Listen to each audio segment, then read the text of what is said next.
Hello, hello, and thank you for joining me with yet another episode of the Ezer Mindset podcast. I am your host, Altimese Nichole, and I am so thrilled to introduce you all to a dear colleague, friend, and sister of mine. We serve together on the board for Compassionate Transformation Community, also known as CTC. And her name is Amanda Rudd. She is the Executive Director of CTC, and she has graduated from CSUSCB with honors in anthropology and holds a school age and associate teaching certificate. She is a child mentor with a creative energy and empathetic soul, caring deeply for children, people, and all living creatures. And she's an animal lover. Amanda's wide range Her wide range of skills and experience make her an invaluable asset to our organization, our nonprofit, and our mission. She loves reading, hiking, and art, and her goal is to be a safe space for youth and advocate for the well-being and their safety. And if you are not sure, all of CTC and what CTC is about, CTC, we are really dedicated to creating a safe space for all, but definitely specifically for our youth in America that have to deal with so many things, like bullying, um, some deal with health issues, mental health issues, and we want to provide them the resources and support that they need, as well as their loved ones that help to give them the life that they deserve. So thank you, Amanda, for joining today. So excited to have you. Thank you for having me. I appreciate it. Yes, of course. So I started with CTC, oh my gosh, a couple years ago, and I met Winnie first. Yeah. And Winnie's been on the podcast before, and she is an absolute breath of fresh air, along with the rest of the team, Jay and everybody. So, like, I would love to know, like, how did you get connected? Did you already have a relationship with Jay and Winnie? Like, how did you get connected to CTC? So when I was at CSUSB, Jay was actually my professor. He taught Mm, one of the anthropology classes I was taking in my last semester in college, and yeah. he had asked if anybody was interested in like youth mental health and coming, to help be an assistant or whatnot. And at the time, I was still working as an after school teacher. So Mm, youth was like, when he said youth mental health, I'm like, I'm in. Like, sign me yeah. up. And I had a flexible schedule, so it just made sense. So I approached him after class, and I told him, I was like, hey, I'm interested. I want to learn more about what you're doing. Just, send me over uh, all that you need me to do, and I'm there. It was only till later that he told me that I was one of two people that approached him, but he said that my energy and like he felt that like I was the right fit, and I was like, I felt that too. Mm, So I was like, we were on the yes. same wavelength. Yes. And so it was really, that's basically how I got into the organization, and then Yeah. um, and then it kind of just developed from there. So we started in 2 years ago. Yeah, 2 years ago, right? Yes, 2 years ago in Yes. March. Too. Hmm. Yeah, it will be almost two, a year and a half. In March, it will be 2 years. And so I've been with them since March and of last year. Mm, And so it started off with me just doing little tasks here and there, and then it kind of developed over time. And they're like, "Oh, like we want you to be the assistant executive director," and then I held that position for a while, and then they're like, "You would be great to be an executive director," and so here I am. and I love it. And you too, like you have such a heart for kids. and it is so wonderful to see. What sparked that passion? Like, was there something specific in your life that sparked it, or have you just always had that connection with kids? I should have grabbed tissues now that I'm, like, thinking about it, because I may cry. I'm just Okay. I get really emotional when I talk about kids, because, you know, going through my own childhood trauma, like, I see kids with their, what they're dealing with, and I'm like, "I've been Mm, there, and I, like, feel for mm, you, and I feel deeply for you." And it's like, I want to be there for them, and so, basically it's a funny story. So I've always loved animals, and I thought, I want to do something with animals. So I was a yeah. groomer for a while, and then I realized, you know what? I like animals as pets, not so much as like working on them. So like in the back of my mind, I was like, I always really loved kids. So I was like, maybe that is my path. So Mm, I ended up taking some classes in child education, and I just started like diving deeper and deeper into that path. And I was like, yeah. you know what, this is my calling. Like I need to work with kids. And so I was an after school teacher, and that's when I was like, where was this my whole life? Like I should have done this years ago. I should have been working with kids for like ever. So just feeling like how much I've impacted them, like they're so excited to see me, they're so Mm, appreciative, they're so like just the spark that, like, they show me, and, you know, that I know that I'm, like, helping them, like, that feeling is, like, the best feeling. Seeing, like, a yeah. child change from, like, somebody who's just, like, shy and doesn't wanna talk, and then all of a sudden, like, they're greeting me, hugging me, and they're just, like, super excited to Mm, see me. I was like, "That that is it," you know? Not only am yeah. I do I know that I'm helping them, in some way, even if it's just a little tiny bit, like just to make them smile. It's like what I, what I was put on earth for. What I feel like I was put on this earth to help children heal and be their safe space. So it's a Yes, long I love passion. that. No, I love it. I absolutely love it, and I think that kids, they they're pure, Mm, and I don't know, they just have this innate gift inside of them, I believe, right? And I think that as they get older, because of us adults, they conform and they lose a lot of that purity, a lot of that innate empathy, um, and just this connection to their creator.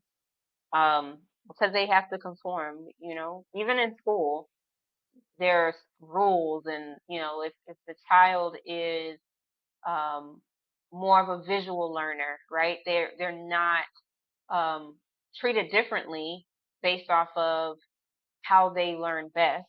They have to conform to however the class is being taught. So I love your passion and your heart toward them because it's needed, right? They're just so pure and yeah. so innocent. Um, so in your experience with teaching, right, and dealing with the kids, um, in that season of your life, what are some of the things that they taught you?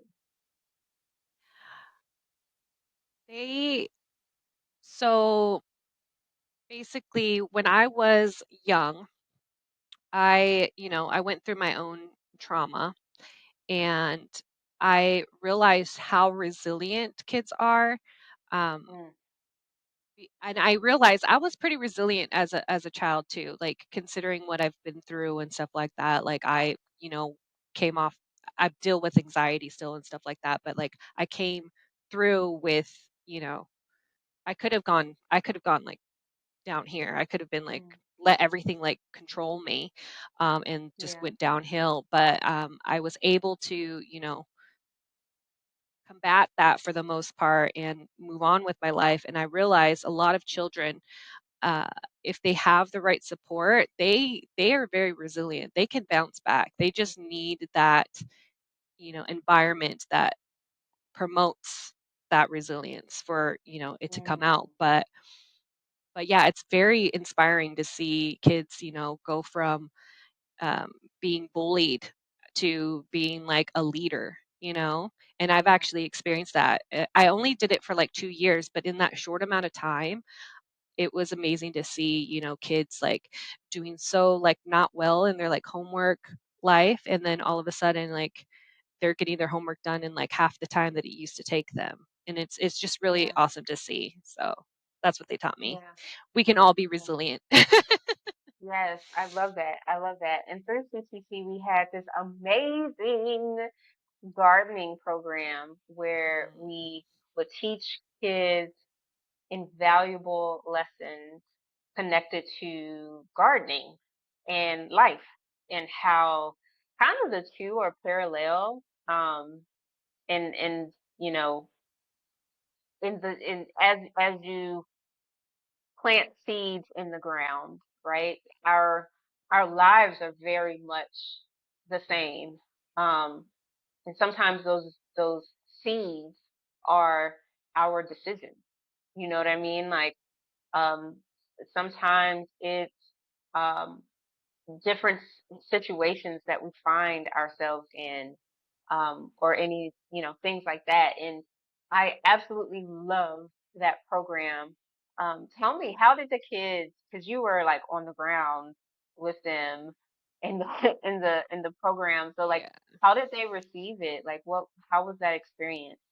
So I love that you brought that up because, like, that's one of another things that I'm really passionate about is getting kids back into nature because it's a Mm, very powerful tool to help them r- not only like regulate their emotions and stuff, but like really learn a skill, mm, learn patience, learn to be nurturers. So just back when we didn't have technology, right? right, We used to play right. outside. We used to play outside. Yep, I remember yep. making like We mud had to be home by pies. the street when the street lights come on. Yep, Yeah, exactly. I used to ride yep, my bike and pretend it was like a car, and I would like go like all over the place. It was a different time, and nowadays it's like technology's like over like taken over everything, right? We use technology for yeah. everything. So the idea with this program, which is called Flourishing Fields, is that we are trying to get kids back into that um, period of life where they're just exploring and experiencing like different um, textures and like just learning Mhm. how to like basic things, just putting the seed in and putting the soil on and like watering it and then see what comes out of it. So yeah, it's like really awesome program. The kids absolutely loved it from what I've experienced. My nephew, I actually brought him to one of the events that we had, and he's a very shy boy. Like he's just like I don't want to do nothing. Like, don't talk to me. Like, I want to be in this corner. And I kind of like encouraged him to kind of just, Yeah, just watch. You don't have to touch the dirt if you don't want to.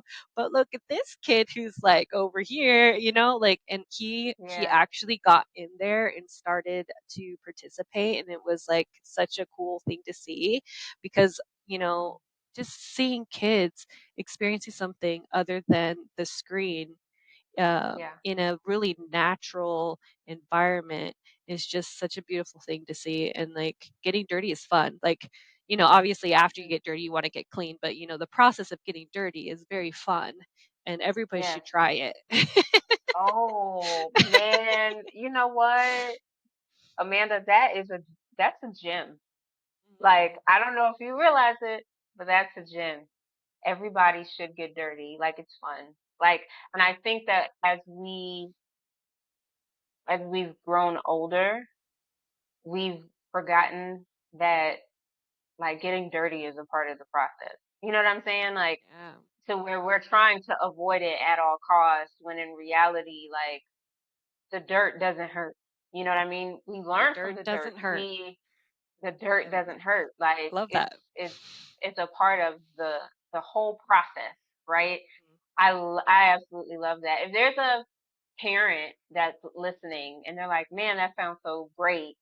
And for those who don't know the exact location of CTC, they're on the West Coast. They're in Cali, so Amanda's in Cali.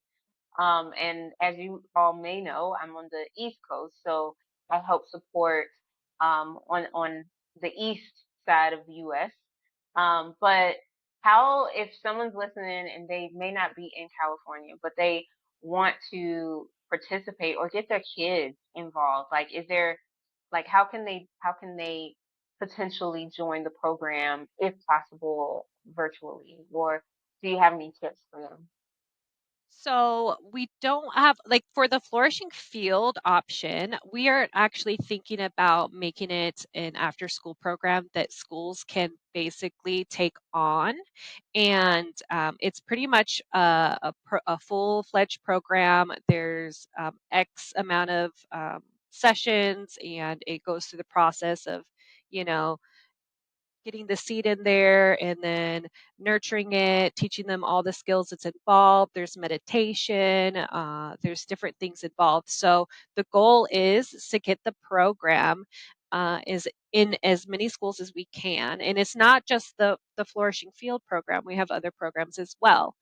The Bright Club, we didn't mention this before, but it's also a really great program that we're hoping to launch in January. It's specifically for neurodiverse youth, but we don't, Mm, discriminate. So if you're not on the spectrum, we love to have you too, but we want to make sure that it's an inclusive um, program. So we want to put out there that children who are, maybe on the spectrum or are neurodiverse, this program is for them. And I'm going to switch to the Bright Club real quick, just to explain it in okay. case people are wondering what is the Bright Club. So the Bright Club is a wellness program that we are developing or have developed and are hoping to launch in January. Bright stands for Building Resilience, Inclusivity, Growth, and Holistic Thinking. So that's where the acronym came from. Yeah. So thank you. No, I'm I just love kidding. it. I love it. Well, I love and it. the idea for this is that we want to teach the more like complementary alternative modalities that are include like movement practices, teaching them how to use sound bowls. People don't really know Yes. what sound bowls are, but they're a really good technique to help, with emotions and mental health. So we want to get kids Mm, and their families. I want to express that we want to include the families as well, and pretty much everything that we do, because not only is healing the child important, but the parents are also very important, to definitely. help Yes. can have the container, the environment to support and continue to support them through their journey. So that is exciting, and we're hoping that that will also be an after school program that schools can adapt. So anybody who lives not in California, um, some of the programs we will be offering on Zoom, but the main goal is to get them into the schools so that way everybody can experience them. Yes. So hold out hope. You may be able to experience this soon. You just need to keep up to date with us. So Yes. that way you know the happenings of what's going on. But yeah, those are the best insight into what's going on and what you can do. Just hang in tight and you'll see magical Yes. things will happen. Uh, if you're on East Coast or anything, like feel free to reach out to me directly. If you have, feedback, question, a suggestion, or just want to be Oh, connected to yes. CTC, like please do reach out. And in terms of like getting your child involved in things like this, I say just go for it, even if it's just you and your child, right? So, something me and Izzy do, like I am a plant mom, by accident, but now I love it. I love it now. See. Um, but I see like those plants. I, yeah, plant babies. They're very temperamental, by the way. I did not Yeah. realize plants were so temperamental. But like I include them in process of repotting the plants and watering the plants. And one day, like I even told her, like she was watering one, and I said, talk to it. I'm like, yeah, be like, hey, girl. She was like, how do you know it's a girl? I was like, well, I can like get some of the leaves off and it makes a baby. So I'm assuming it's a girl, maybe a boy. We don't know. You can say he. I don't know. I was like, but talk to it, so get your kid involved. Like, create little rituals or little things you can do with them. And Absolutely. definitely stay connected to CTC to just learn more about the virtual opportunities there. Um, but yeah, there was something you mentioned about the importance of communicating with the kids and the parents because the environment for the child matters. And I think that's it's so important, and I think we often overlook it in terms of just in general when it comes to um, mental health awareness for children, providing them the resources and tools that they need. You can give a child all the tools, all the things, but if they go back home and it is not reinforced, then there's a total disconnect, complete disconnect. So it's so important as parents, as guardians, as loved ones, that we do our healing too. Because as we do our healing, our babies, our next generation, they benefit from our healing. And then they too learn how to heal. Because not only are they getting the tools, not only are they getting the resources and the support, but they're seeing it in action. Like they're seeing it in real life, in real time, in their homes. So, and I'm a huge advocate, and Amanda, I feel free to chime in, girl, but like I'm a huge advocate for therapy. Like, yes, prayer Yes. works. Yes, that works. But God and therapy, they go together. They go Yeah. together. So like, I think it's so important we just do our work. We do our own healing. Absolutely. I actually went through therapy for a while. I was like going through a dark period, and therapy kind of snapped me out of it. And Mm, another thing that really helped me was meditation. I mm, I got into meditating a lot to help, decompress. Like when I was in a yes, heightened state, like my vibration level, like I'm like I'm not doing well. I knew that was like a cue that like I needed to rest, right? So yes, meditating with purpose too, not just like laying there and like sleeping, but going through the process of like checking in with your body, seeing what doesn't feel right. And there's a lot of great podcasts and stuff out there for like 5-minute meditation stuff, and I yes. honestly think that's amazing. I love Basically, that. what I hope is that that you find, my goal is that youth and adults, everybody find what works for them, and their healing. So if it's not meditation, maybe it's yoga. If it's not yoga, maybe it is therapy. But I am a firm believer that you not only need to find what works for you, but you need to experience, because sometimes you need to have you like like you said, God and therapy. You need to have Yeah, like that combination. Sometimes it's yeah, not just one thing, you need to have another thing to support you. that's right. And that was my case. Therapy, Yeah. meditation, um, getting outside, sun.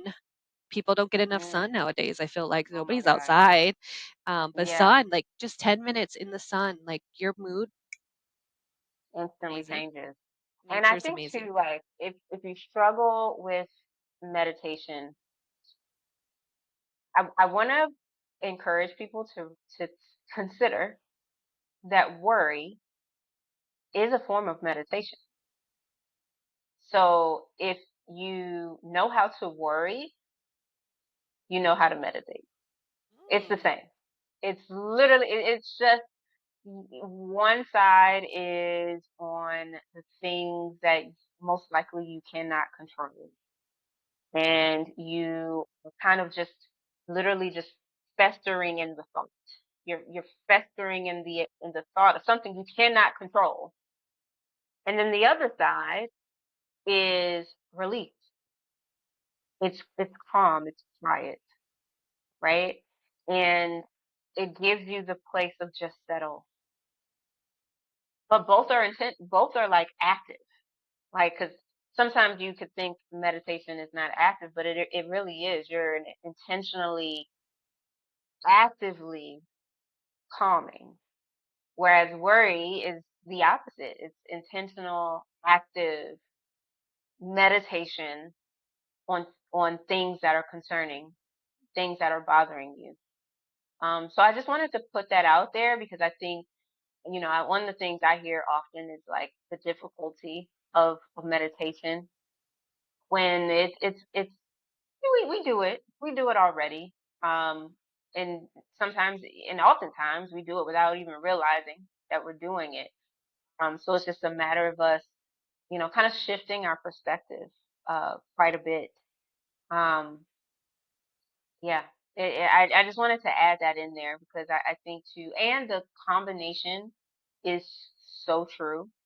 I think that I've always had different forms of therapy at the same time. So like right now I'm in therapy. And I've learned too, like you kind of have to revisit if you don't keep like a therapist on speed dial all the time. But like you have to go back every once in a while just to regroup and Mm. gain fresh perspective or just make sure you're still on the right track. Um, but I've paired it with different forms of physical therapy, whether it be chiropractor, whether it be massage therapy.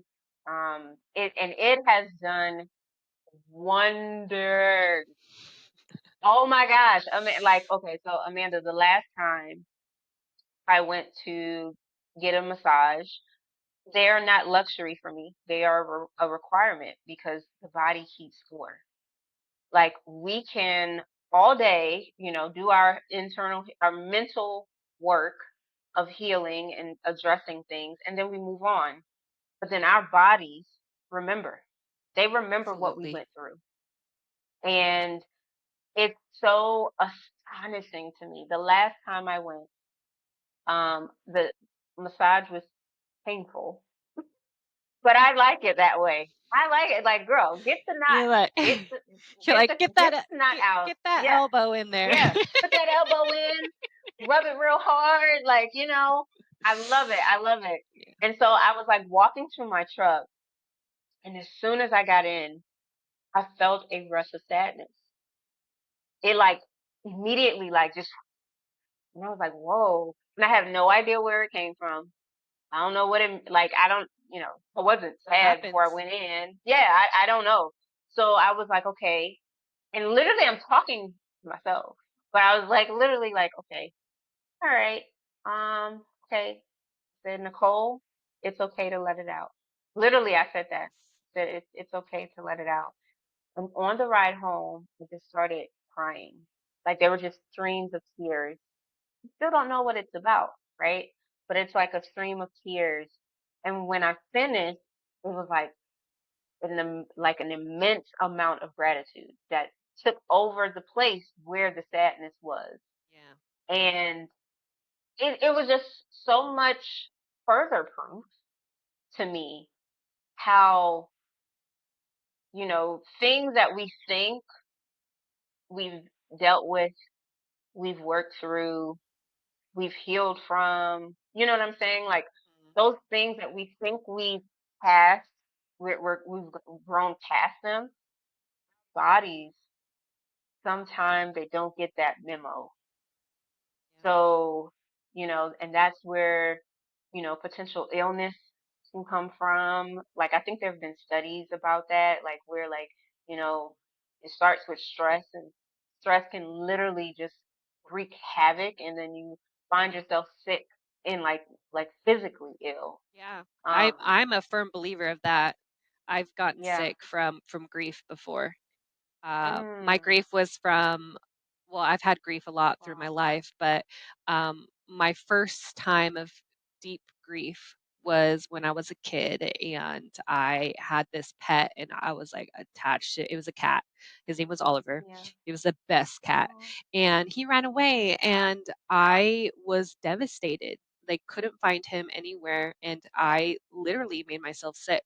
Like I got wow. like a fever and all that stuff. So it's crazy just how much your body is like telling you something and you can really Mm, make yourself sick just from your emotions and stuff. So yeah, when you said that I was like, yeah. Um it yeah. was yeah. How old were you? I was I believe I was 12 or 11. Yeah, because I Mm, remember it was in our new house and we had moved there when I was 10. And I think it was like mm, I had the cat for that 2 years, so it makes sense that it was probably about 12 years old, maybe 11. Um, but yeah. yeah, he was my best friend. And I'm since then, I was like, wow, if you get so upset, you can really make yourself sick. And I was like, this is proof. I Yeah. was sick for days. Oh my gosh, it was the worst. And I was like, what is wrong with me? Is this just bad Wow. timing? Like, was I supposed to get sick? No, it was because of the grief I was feeling. I was feeling it so Yeah. deeply that I I just, have a yeah, question. yeah. How how did your parents respond to your grieving? You know what? Like, did Don't they? Yeah. I don't really remember. My dad, though, I do remember. He actually, so my cat had ran away before, and my dad Yeah. like would like drive around, and he actually found him the first time. He was gone Mm, for maybe a few days for that, but then the next time he ran away, obviously we we didn't know how to keep our cats inside. We had them go outside. They were outside cats. But the second time that he ran away, I say he ran away. I really don't know what happened. He could have gotten hit by a car or whatever, but that he never came back the second time. Um, that's yeah. when I got sick. But my parents were somewhat supportive, I guess. It's hard to remember because I was really in a not good place. So I remember laying on the couch a lot and like just kind of melting. And my mom's amazing. Like she probably was there, like giving me soup and stuff because I was literally sick, like fever and Yeah. everything. Yeah, Yeah. that happened Yeah. like 4 or 5 days after my cat ran away. So. Yeah. It's Yeah. crazy. The reason I ask is because I think that um, we as adults, we we don't realize how things really impact kids. You know what I mean? So like it can easily be glazed over, not even intentionally, but just like, oh, it's okay, everything is fine. When for a for a child, it's a huge deal. You know what I mean? Like huge. And I remember during COVID, um, Izzy, the world had shut down. So we were all in the house, right? And my daughter wanted to hang with me all the time. Not much has changed. But it was like everything we were doing it together. And I was just like, girl, this is a lot, because I'm working and trying to take care of the house and trying to take care of her and trying to stay sane and all these things. And I had a friend and she was like, she was like, you have friends and you have a life that you have built over however many years old you are. And she said, your daughter, her world is you. She's like, her world is literally you. She's only been on this earth for, I think at the time, when she was like 4, maybe 3 or 4. So she was like, she hasn't been on this earth long. So you are her world. And when it was put to me that way, where it's like she really doesn't know. She has no idea. Like, and because she doesn't have any idea, because she's only since she's a little kid. She's still developing and growing. So like things Baby. to her where she has those big emotions, they are merited. They are whatever she just experienced, it is a big deal. You know what I mean? Like it is huge for her because that's what she knows. And I think that as adults, um, I want to challenge us to do a little better in just considering, if we were in their shoes, which at one point we were, like if we were in their shoes, how would we want someone to address uh our feelings? You know, I just think it's so important because I saw a reel not too long ago, and um, kind of similar to your experience. His daughter, um, his daughter's 50, right? So they, and I think she was a little younger. I think she was like maybe around 6, 7ish. But he was really intentional of like helping her process through her grief and letting her know it's okay to cry. Like, yes, this is to an adult. Yes, this is a fifth, right? But to that child, that was a friend. Like that was a friend. So he like helped her through the grieving process, and I thought it was beautiful. So it just made me think, like, you know, do we allow kids to grieve? Yeah. You know, um, in life things, because they're kind of like package deal with whatever Yeah. guardian they're with. Yeah. For package deal. So like whether it's, family going through a divorce or you know, family losing a loved one or whatever, they're gonna feel whatever we're feeling because they're a package deal with us. So Yeah. Yeah. how do we help them? And this is more of a question to you, like how can we help them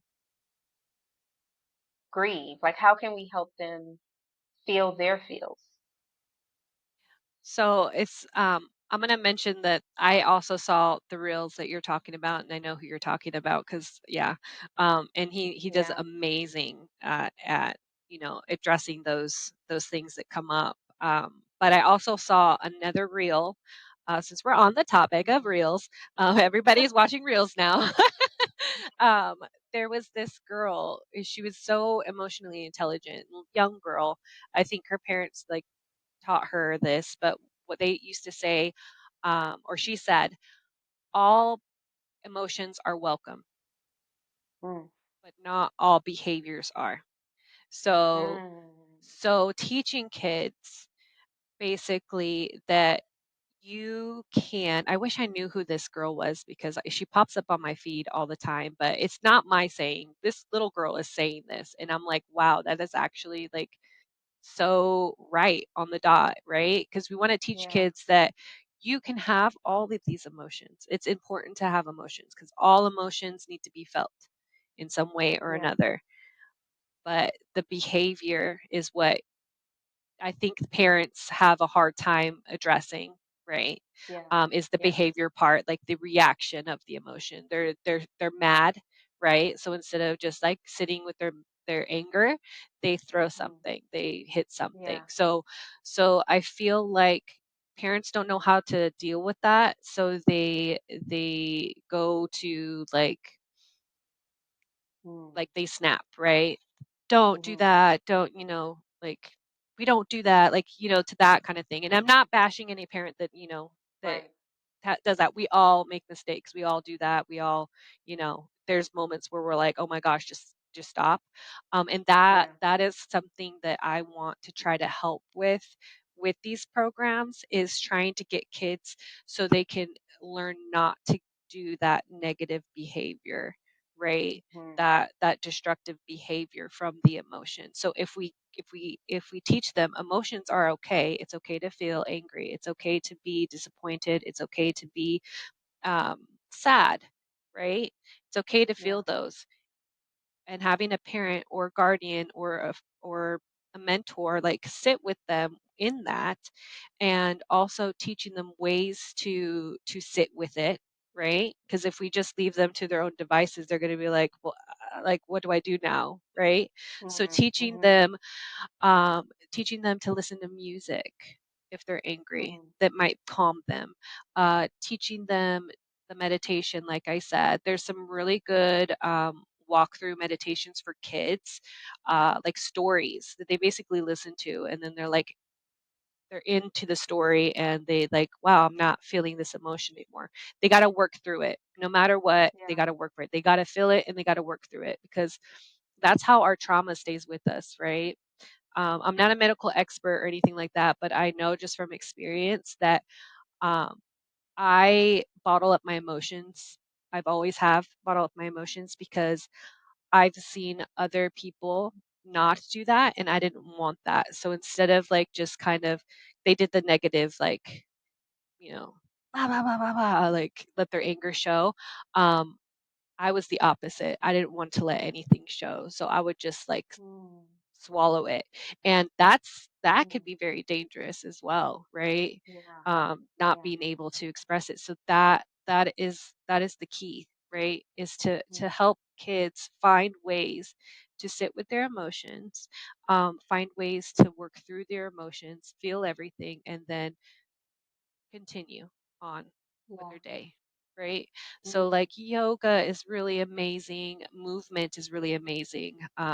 My therapist told me, like, when you're anxious and stuff, it's your body, like, if you're doing like moving a lot, it's because your Mm. body is in that heightened state, anxiety, like they think that a lion's gonna come and then, like, attack you at any point. That's what his anxiety feels like. So your body has all this built up energy. So when a kid is, like, nervous or anxious, like, movement is really, really good, right? Like, Mm. getting the shake, getting, so, like, Mm-hmm.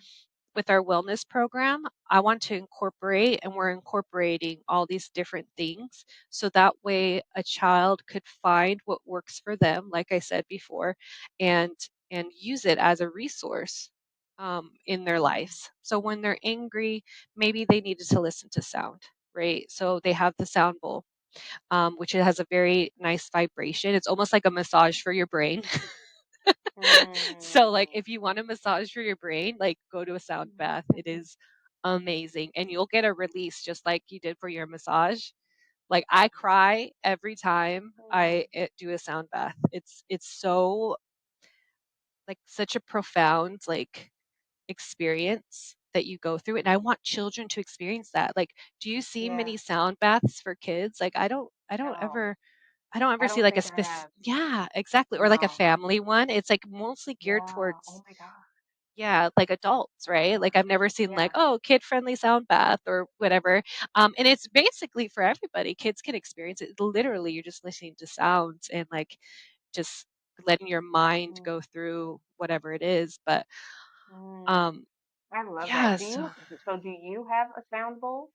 so I do. I actually brought it with me, but I forgot it in my car. So, but like you literally can get them anywhere.